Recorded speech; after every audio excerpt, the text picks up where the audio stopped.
Hello বন্ধুরা, welcome to our channel the Bergman couple. Bishnupur tour part 1 শেষে এখন আমরা পার্ট 2তে। এটা ইনফরমেটিভ এবং ইন্টারেস্টিং হতে চলেছে। আমরা যেখানটা দাঁড়িয়ে এখন, এটার নাম গড়দরজা। মল্ল রাজাদের আমলে বাইরের হামলাকারীদের আক্রমণ রুখতে এবং বিষ্ণুপুর রাজ্যকে সুরক্ষিত রাখতে এটি নির্মাণ করা হয়। আমাদের ভিডিও যদি আপনাদের ভালো লাগে, সাবস্ক্রাইব করুন আমাদের ইউটিউব চ্যানেলটি the Bergman couple TBC।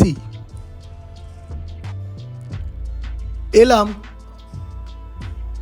10th সেঞ্চুরিতে রাজা জগৎমল্লদেবের তৈরি মৃন্ময়ী মায়ের মন্দিরে, যেখানে অষ্টমীতে সন্ধি পুজোতে এখনও কামান ফাটানোর রীতি আছে। অতীতে নরবলি হলেও রাজা বীর হাম্বির বৈষ্ণব ধর্ম গ্রহণ করার সাথে সাথেই এটি নিষিদ্ধ করা হয়। আসুন জেনে নিই বিস্তারিত। এভরিওয়ান, আজকে আমরা দ্য বার্গম্যান কাপল TBC আমরা আজকে এসেছি বিষ্ণুপুরে। বর্তমানে আমরা এখন মৃন্ময়ী মায়ের মন্দিরে আছি। খুব জাগ্রত মন্দির। আর এই মন্দিরের সামনে থেকেই ভিডিওটা করছি। এখন বাইকটা যেটা দিচ্ছি আমি, ভিডিওটা মনে হয় না একটা ভিডিওতে কভার হবে, 2-3টে পার্ট করতেই লাগবে। এত বড় ঐতিহাসিক নিদর্শন, স্থাপত্য, সব কিছু উইথ ডিটেলস আমরা চেষ্টা করব বলার। দেখতে থাকুন। কাঠফাটা রোদের দাবদাহ থেকে বাঁচতে একটু লেবুর শরবত। আসছি পরপর ব্যাক টু ব্যাক কতগুলি মন্দিরের ইনফরমেটিভ ভিডিও নিয়ে। রাধাশ্যাম মন্দির, জোড়বাংলো, শ্যামরাই মন্দির, লালবাঁধ এবং রাসমঞ্চ নিয়ে। আসুন জেনে নিই এই মন্দিরের বিস্তারিত।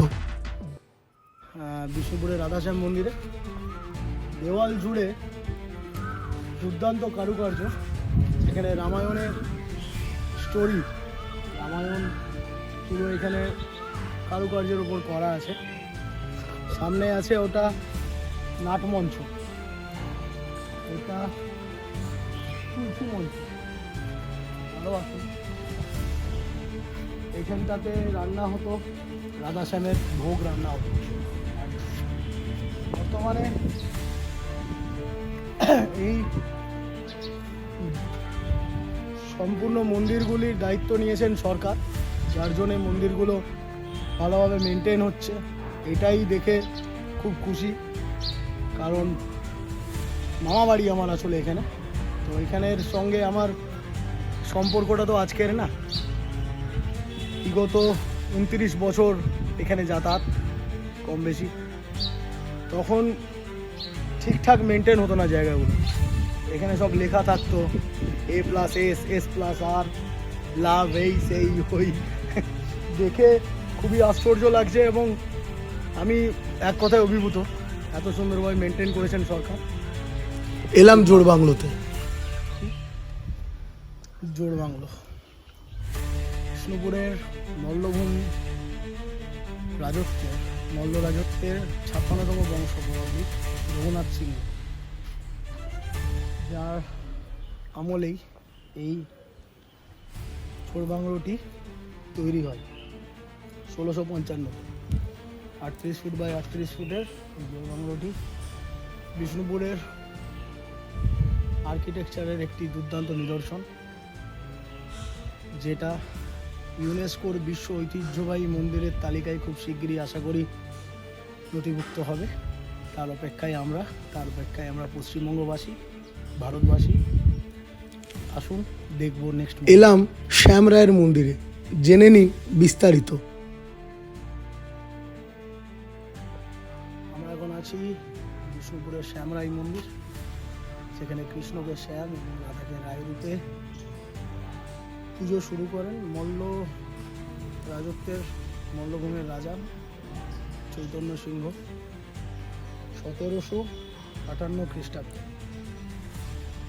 রাজা চৈতন্য সিংহ কর্তৃক এই মন্দিরে প্রতিষ্ঠা করা হয়। পুরো মন্দিরটাকে রামায়ণ, কৃষ্ণের অনন্ত সায়ন এবং রাধাকৃষ্ণের বিভিন্ন রকম চিত্র স্থাপত্য হিসাবে এখানে পুরো ওয়ালটাতে করা আছে। ওয়ালটা দেখাও। বিষ্ণুপুরের কারুকার্য পোড়ামাটির। চলুন নেক্সট চলেছি লাল বাঁধের পথে। মনোরম দৃশ্য এই বাঁধটিতে, কিন্তু স্থানীয়দের মতে লালবাইকে একটি বড় কামানের সাথে বেঁধে লাল বাঁধে ডুবিয়ে হত্যা করা হয়। দলমাদল কামান। চলেছি ছিন্নমস্তা মায়ের পথে। আসলে ভিডিও শ্যুট করতে নিষেধাজ্ঞা থাকায় আমরা ছিন্নমস্তা মায়ের মন্দিরের ভিডিও শ্যুটটি করতে পারিনি। মাত্র 40 টাকা টিকিট মূল্যে বিষ্ণুপুর এলে প্রত্যেকটি ঐতিহাসিক স্থানই আপনি অনায়াসে দর্শন করতে পারবেন।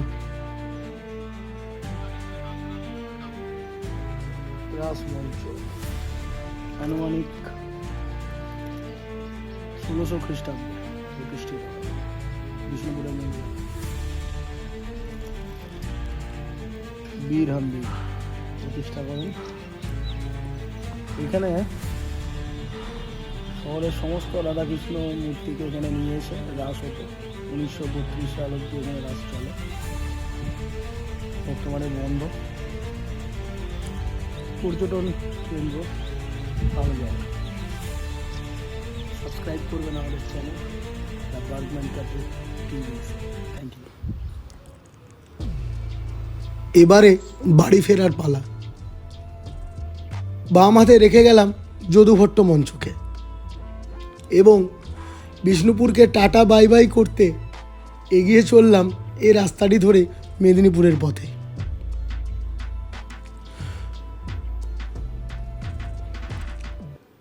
বেশিরভাগ ঐতিহাসিক স্থানগুলিতেই ভিডিও বাইট দেওয়াতে নিষেধাজ্ঞা থাকায় আমরা অনেক লুকিয়ে ভিডিওগুলি করে আপনাদের কাছে উপস্থিত করলাম। যদি ভালো লাগে আমাদের ভিডিওগুলি অবশ্যই সাবস্ক্রাইব করবেন দ্য বার্গম্যান কাপল। আর বিষ্ণুপুর থেকে যারা দেখছো কমেন্টে আই লাভ বিষ্ণুপুর লিখে দিও। আকাশের মুখ ভার, দুপাশে জঙ্গল, মাঝখানে রাস্তা। হয়তো আজকে এই ব্লগার না হলে বুঝতে পারতাম না কতটা কষ্ট করে একটা ব্লগাররা আমাদের সামনে উপস্থিত করে, আর আমরা সবটা না দেখেই কিছুটা দেখে স্কিপ করে যাই। তাই প্রত্যেকটি ভিউয়ারদের কাছে অনুরোধ, দয়া করে ব্লগটি সবটা দেখুন। অনেক ইনফরমেশন থাকে যেটা আপনারা ঠান্ডা ঘরে থেকেই দেখতে পারেন, বুঝতে পারেন, শুনতে পারেন। ভয়াবহ বৃষ্টি, ঝড় এবং বজ্রাঘাতের মাঝখান দিয়েই আমরা ফিরছি বাড়ি। এই ঝড়ঝঞ্ঝা থেকে বাঁচতে আশ্রয় নিলাম এই হোটেলে, সঙ্গে চা আর নস্টালজিয়া। বেশিক্ষণ এখানে না থেকে আমরা বৃষ্টির মাঝেই মেদিনীপুরের দিকে আসতে শুরু করলাম।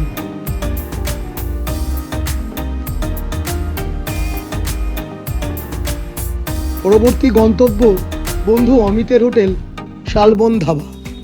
প্রচণ্ড বৃষ্টির শেষে বৃষ্টি থেকে বাঁচতে গাটা গরম করতে মেইনলি এলাম অমিত আমার বন্ধু অমিতের হোটেল শালবন ধাবা। বিরিয়ানি খাবো একটু জন্য, গাটা গরম হবে, তারপর আবার বৃষ্টিতে পারি। দারুণ খাওয়া দাওয়া সেরে বাড়ি ফেরার পালা। সাথে থাকার জন্য ধন্যবাদ। সাবস্ক্রাইব করবেন।